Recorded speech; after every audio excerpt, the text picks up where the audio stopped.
Martine et Patrick sont en vacances, les vénards, mais ils t'ont laissé de quoi t'occuper. Quand on était tout petit, on appelait ça des devoirs de vacances, tu adorais ça. Cet été, on fait des fautes mais on se soigne, rediffuse des comprimés que t'aurais pas bien compris, pour réviser avachi sur tes serviettes pchit citron, pour que ça rentre. Allez, bonnes vacances à toi aussi, rentrée des classes dans quelques semaines. Comprimé numéro 48, malgré que, et par contre, si les utiliser, tu sauras. Petite mise au point, définitive espérons cette fois, quant à l'emploi des expressions malgré que et par contre, qu'on entend encore beaucoup aujourd'hui. L'une est rigoureusement interdite, la seconde est tout juste tolérée, il lui est préféré une alternative bien plus élégante. Commençons par celle qui est interdite. On ne dit pas malgré que, non, jamais. Elle vrille les oreilles, c'est une abomination. Alors certes, il reste encore des spécialistes pour la défendre, mais ils sont peu nombreux et sont souvent cloués au pilori. Et puis ce n'est pas comme si elle était compliquée à remplacer. Il suffit de dire « bien que » et le tour est joué. Exemple, Patrick est sorti avec ses potes malgré que Martine « non !» Bien que Martine lui ait répondu « fais ce que tu veux » lorsqu'il l'a prévenu ce matin. À noter que « bien que » est toujours suivi d'un verbe au subjonctif. Autre solution, utiliser l'expression « malgré le fait que » suivi d'un subjonctif, mais cette construction s'avère un peu lourde. Néanmoins, la langue française ne serait pas ce qu'elle est s'il n'y avait pas une exception.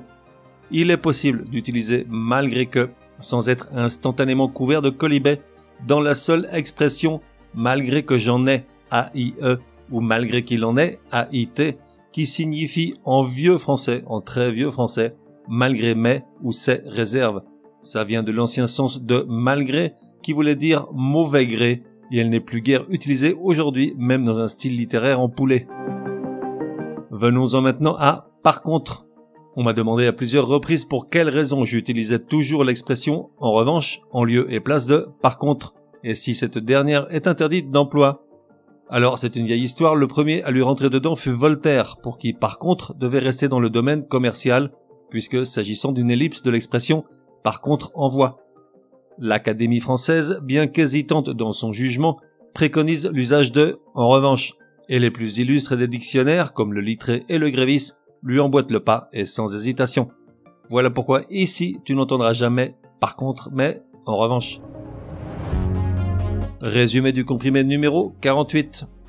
Pour que ça rentre, peut-on employer les expressions « malgré que » et « par contre ».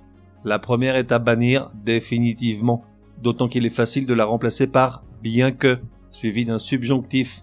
Le seul emploi admis de « malgré que » se trouve dans l'expression « malgré que j'en ai » ou « malgré qu'il en est », mais uniquement dans un cadre littéraire d'un autre âge pour dire « malgré mes » ou « ses réserves ». Quant à « par contre », les sources linguistiques et grammairiennes lui préfèrent l'expression « en revanche », beaucoup plus soignée et élégante. On fait des fautes, mais on se soigne, te donne rendez-vous demain pour un nouveau comprimé super fastoche. N'oublie pas de t'abonner au podcast pour ne laisser passer aucun comprimé.